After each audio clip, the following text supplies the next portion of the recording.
लख लख शुक्राना, अनंतम अनंतम शुक्राना गुरु जी का। गुरु जी का आज बर्थडे सेलिब्रेशन है। गुरु जी का पूरा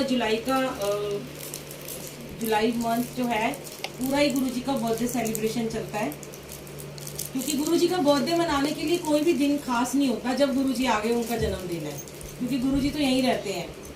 और संगत जी, आज का दिन थोड़ा सा कहते हैं, वैसे तो जब गुरु जी आते हैं तो बहुत सारी खुशियां लेकर आते हैं, गम का निशान नहीं रहता। पर हाँ, कुछ लोग हमारे साथ इतने अजीज होते हैं जो हमारे बीच में से चले जाते हैं और हमेशा उनकी याद बनी रहती है। तो आज मैं मतलब कि मुझे इतनी हैरानी हो रही है कि आज ही के दिन मैं 2 साल पहले चेरी काउंटी से गई थी। आज ही हम शिफ्ट हुए थे। 14 जुलाई को हमने पहले बर्थडे किया था गुरु जी का, नीचे क्लब में बहुत ग्रैंड बर्थडे किया था। और 16 तारीख को हम शिफ्ट हुए थे और 18 को मेरे घर में वहां पे गुरु जी का बर्थडे हुआ था। तो ये गुरु जी की लीला है कि आज जिस दिन गई उसी दिन आज फिर गुरु जी ने अपना जन्मदिन मनाने के लिए यहाँ पे बुला लिया। और गुरु जी ने यहाँ बहुत बहुत बहुत ब्लेसिंग दी चेरी काउंटी में। शुरू में हमारे यहाँ B5 में गद्दी लगवाई और बहुत अमृत वेले कराए, बहुत सारी संगत को जोड़ा। तो उन्हीं में से एक थी प्यारी प्यारी हमारी अंजू आंटी और उनके अंकल, जो कि हमेशा उनके मन में ना ये भाव रहता था कि हमेशा जब मैं कहती थी मैं जाऊंगी तो कहती थी ये वाला घर मुझे दे दो, ये गद्दी मुझे दे दो। तो पता नहीं था क्या लीला थी गुरुजी महाराज की। तो मैं उनको कुछ टाइम पहले ही कह रही थी कि आप हमारी गद्दी पे ना, गोल गद्दी थी वो, तो चोला लगाना आप सीख लो, क्योंकि कभी अमेरिका चले जाऊं, मेरी बेटी के बेबी होने वाला था, तो फिर आप पीछे सत्संग कर लेना, मेरे घर आके गद्दी लगाना। पर गुरुजी को पता था उन्हें क्यों सिखाई थी गद्दी लगानी, उनके घर ही वो गद्दी आनी थी। हम जब शिफ्ट हुए, आंटी ने कहा मुझे गद्दी लगानी है, और आंटी ने न्यू ईयर पे यहाँ पे चेरी काउंटी में वही गद्दी जो हमारे घर लगी थी यहाँ पे लगाई। बहुत उनको ब्लेसिंग मिली, वो बहुत जुड़ गई, बहुत सेवा करने लगी, और सेवा में उनको गुरुजी ने लगा भी लिया। पर कहते हैं ना, ये सेवा भी बहुत भाग से मिलती है, और हो सकता है ऊपर भी गुरुजी मुझे हमेशा यही कहते हैं कि तुझे तो मैं बहुत जल्दी बुला लूंगा, क्योंकि तेरे सत्संग की ऊपर भी बहुत नीड है। हमेशा मेरे को ये थॉट देते हैं कि तू जब आएगी तो मैंने वहां भी जैसे सत्संग ही करवाने हैं। तो हो सकता है अंकल आंटी से वहां बहुत सारे सत्संग करवाने हो, क्योंकि कलयुग अगर यहाँ है तो कलयुग ऊपर भी है संगत जी। जो यहाँ से कलयुगी आत्माएं हैं, जो अच्छी आत्माएं हैं, जो कलयुगी आत्माएं जा रही हैं, वो रूहें हैं, वो वहाँ बड़ी बेचैन सी रहती हैं। तो उन्हें तारने के लिए भी कुछ ऐसी संगत की वहाँ जरूरत होती है। जब हम आ रहे थे बहुत मन परेशान था, उदास था कि लास्ट उनकी एनिवर्सरी हमने इसी टाइप का, उनका घर है सेम टू सेम। जब एंटर हुए तो लगा जैसे अंजू आंटी के घर में आ गए हैं। तो बड़ी जोरों शोरों से उनकी हस्बैंड वाइफ की एनिवर्सरी मनाई थी। ये उनका प्यार था, कहते हैं उन्हें लव बर्ड्स ही कहते हैं, कि दोनों इकट्ठे ही चले गए। पता नहीं इनकी क्या लीला है। लेकिन बिटिया आज रो रही थी अंदर, मैंने उसको ये कहा, देखो जब गुरुजी आते हैं तो रोना नहीं होता, क्योंकि सबको एक न एक दिन संकट जी जाना है। किसी को जल्दी जाना है, किसी को देर से जाना है। अब ये तो जीवन से पहले ही ना मृत्यु लिखी होती है। हम जब पैदा भी नहीं होते ना, अपने गुरु ग्रंथ साहब जी की साखियां पढ़ी होंगी, हमारा जन्म भी नहीं होता, हमारी मृत्यु जन्म से पहले निश्चित हो जाती है।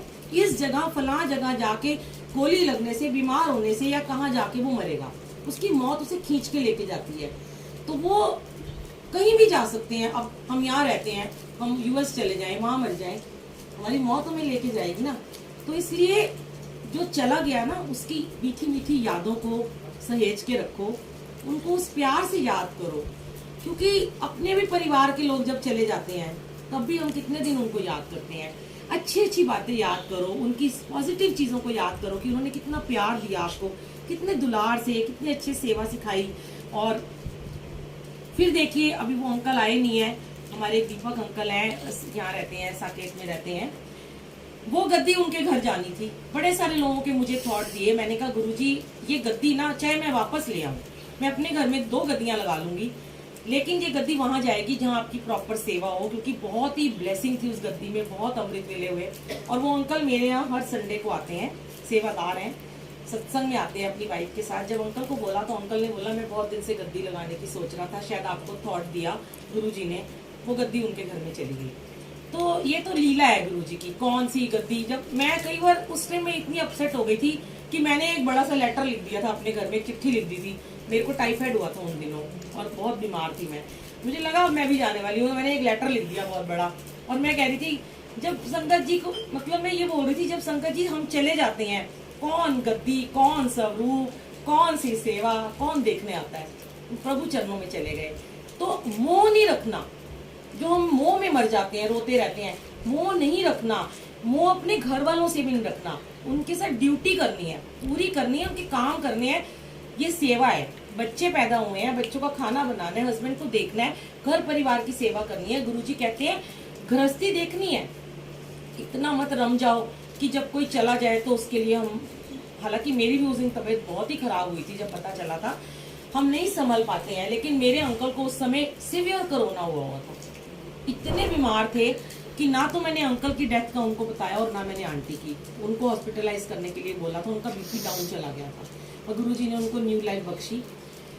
और फिर इनके बेटों से मेरी बात हुई तो उन्होंने भी यही कहा कि पता नहीं मम्मी पापा को शायद ज्यादा दुख नहीं बर्दाश्त कर पाया, क्या उनकी प्रॉब्लम थी। सुनते हैं, कहते ना हाथ जोड़ कर अरदास गुरुजी सुनते हैं। तो ये सच है, हम जीवन मांगते हैं तो हमें जीवन मिलता है, जब हम मौत मांगते हैं तो हमें मौत भी मिल जाती है।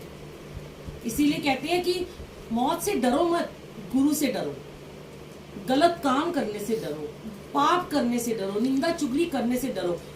ये चीजों से मत डरो, मर जाएंगे, मरना तो सबको है, आज नहीं कल सब मर जाएंगे। लेकिन इस परमात्मा से प्यार करो और इनसे भी मत डरो। लोग गुरुजी से आजकल बहुत डरते हैं, सत्संग कराने से डरते हैं। फिर एक बात और मैं कहना चाहती हूँ कि जब यहाँ पे इतनी मंथली सत्संग होते थे, अभी देखो आज ही पता चल गया ग्रुप में, मैं भी हूँ उसमें, मैसेज गया ग्रुप में कि सबको आना है। यहाँ से ये पता चलता है कि हम लोग दुनियावी लोगों से जुड़े हुए हैं, हम अपने गुरु से नहीं जुड़े। जो अंजू आंटी से जुड़े थे, उनके घर आते थे, वो आज नहीं आए हैं। क्यों नहीं आए? क्योंकि वो अंजू आंटी से जुड़े थे, वो गुरुजी से थोड़ा ना। अब आज मुझे, अगर हमें सेवादारों को इतनी दूर से गुरुजी ने बुलाया है तो हम इन आंटी के लिए नहीं आए यहाँ पे। मेरे भी मन में होता अंजू आंटी नहीं है, गद्दी भी चली गई, मेरा अब यहाँ क्या है। नहीं, यहाँ वो संगत है, ब्लेस संगत है यहाँ पे, जो गुरुजी की संगत है, जो गुरुजी का परिवार है। तो जब भी किसी सत्संग में जाओ ना, अपने गुरु के लिए जाओ, ना कि किसी इंसान के लिए जाओ।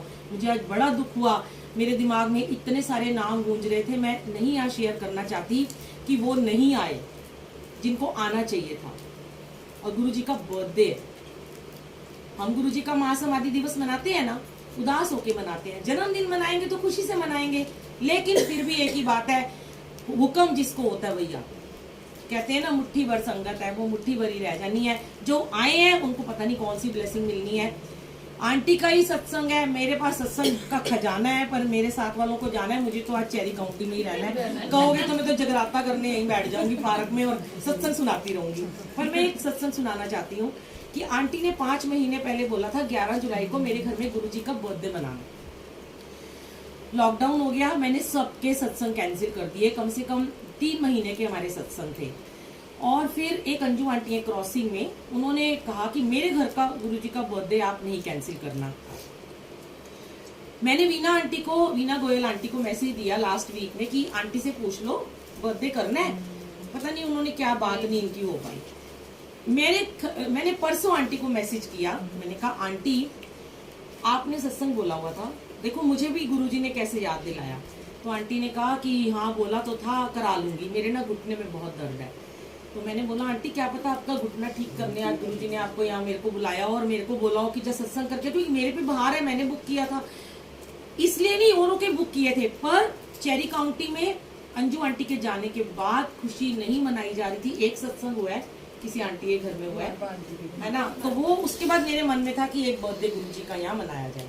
गुरुजी ने इनके घर भेजा। आज हमारे साथ क्या हुआ कि हमने सोचा हम ना मेट्रो में आएंगे, ये बड़ा ही प्यारा सत्संग है। हमने सोचा हम मेट्रो में जाते हैं और मैं रुक जाऊंगी, ये दोनों आंटियां घर जाएंगी, मैं अंकल के घर अमृत वेला करूंगी और कल फिर वहां सत्संग कर दूंगी क्रॉसिंग में जाके। आंटी ने कहा हम तो घर जाएंगे, हम कल फिर आ जाएंगे। इन्होंने कैब बुक करके मेरे घर आए, डिस्ट्रिक्ट सेंटर जनकपुरी की। तो हमने सोचा चलो हम कैब में वहां जाएंगे। ये दोनों बैठ के आए, जैसे ही कैब वाला उसने मुझे देखा, आ जाओ, वो भैया भी आ गए, लो आ जाओ भैया, ये हमें लेके आए हैं। अच्छा एंड टाइम पे आए हो आप, तो कैब वाला बोलता है कि मैं नहीं बैठा रहा, मैं 3 लोगों को नहीं बैठाऊंगा। मैंने कहा भैया तो 4 भी बैठ रहे हैं, हमें बहुत लेट हो रहा है, तू हमें ले चल, गर्मी बहुत थी, नीचे मैं गर्मी में खड़ी थी। कहते हैं नहीं नहीं। तो मेरे अंकल ने बोला, रुक जाओ आंटी जी, मेरे अंकल ने बोला कि चलो मैं तुम्हें एक कैब और बुक कर दूं, 2 बुक कर लो।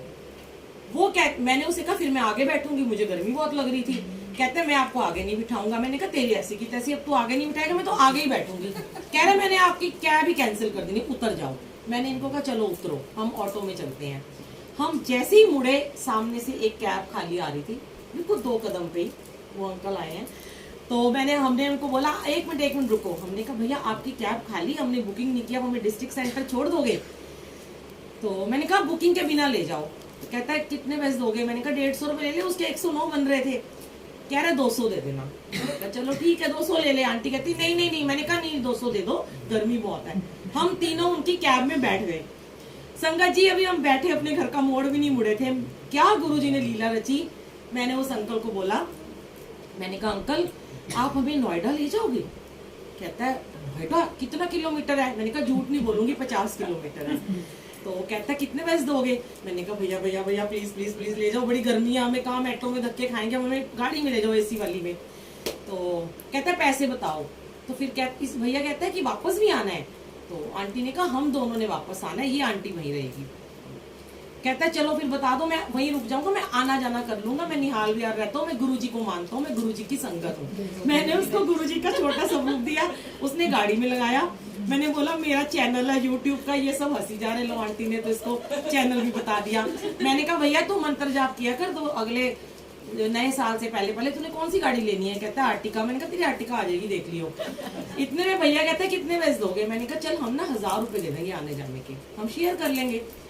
कहता चलो 100 रुपए एक्स्ट्रा दे देना। मैंने कहा चलो हम तेरे को 1100 देंगे। और संगत जी ये राहुल अंकल जो है, ये हमें फूलों की तरह गुरुजी ने हमें एसी वाली गाड़ी में भेजा, ना हमें कोई मेट्रो में धक्के खाने पड़े। और फिर एक संगत का जो आंटी आई है, आगरा की है, ये किसी के घर आई हुई है, आगरा वाले अंकल ने मेरा स्टेटस देख लिया चेरी काउंटी का, कहने लगे ये आंटी वहां आई है, मैं चेरी काउंटी में इनको भेज दूं? मैंने कहा भेज दो। फिर अंकल ने मेरे को एकदम से बोला अरे गुरुजी कैसे तुम्हें जान देते हैं मेट्रो में, मेरी वीरा किवें आएगी, मेरा बर्थडे मनान गड्डी च आएगी। सारे रास्ते में निहाल होके शुक्राने करती आई, महाराज ऐसी एसी वाली गाड़ी में भेजा आपने, और आना जाना कि ये बेचारे सोच रहे थे। हाँ वो अंकल कह रहे तुम्हारा मेकअप ना खराब हो जाए। तो आंटी कह रही है कि हम जाते मेट्रो में जाते, फिर उधर से उतरते, क्या हाल होता। इतना शुक्राना मेरे मालिक का, बैठे बैठे हमारा सत्संग बना देते हैं। तो आप बस कहते हैं ना भाव देखते हैं संगत जी, गुरुजी सिर्फ भाव देखते हैं। जब आपके भाव में निस्वार्थता होती है ना, जहाँ कोई स्वार्थ नहीं होता, जहाँ सिर्फ आप गुरु के लिए आते हो, वहां गुरुजी आपके रास्ते में सच्ची में फूल बिछाते हैं। मैं तो ये एक्सपीरियंस कर चुकी हूँ कि मेरी राहों के कांटे उन्होंने ऐसे ऐसे करके खुद साफ करे हैं और यूं फूल बिछाते चले गए हैं। निस्वार्थ रूप से हमेशा सेवा करिए। सेवा क्या, अब तो मैं ये भी नहीं कहती, क्योंकि गुरुजी ने मेरे मन के सारे थॉट चेंज कर दिए कि तू सेवादार बनने लायक भी नहीं है। अभी हम इस लायक नहीं है कि हम अपने आप को सेवादार कहलाएं। पहले हम कहते थे हम सेवादार हैं, हम तो कुछ भी नहीं है। हम बस अब ये गुरुजी ने सिखाया है कि तुम ये कहा करो, हम गुरुजी आपके प्यार में पागल, इसलिए हम आपके पास आते हैं और सत्संग कर लेते हैं। बस कोई कुछ नहीं है, किसी को लाने ले जाने वाला ना आंटी है, ना कोई और है, ना कोई बुलाता है। हाँ संगत के रूप में गुरुजी बसते हैं। यहाँ की संगत में बहुत बहुत बहुत प्यार छुपा हुआ है, जो मैं यहाँ खींची चली आती हूँ। और इनको मैंने कहा भी था कि आप यहाँ पे हर महीने सत्संग करो, एवरी मंथ का मंथली शुरू कर दो, मैं आऊंगी, सारे काम छोड़ के मैं जरूर आऊंगी। हाँ तो आप प्लीज सत्संग को मत छोड़िए। देखिए जो जाने वाला गया ना, उसकी आत्मा को भी शांति मिलेगी। आंटी अप्रैल का हमारा था। चलो अब आप लोग डिसाइड कर लेना।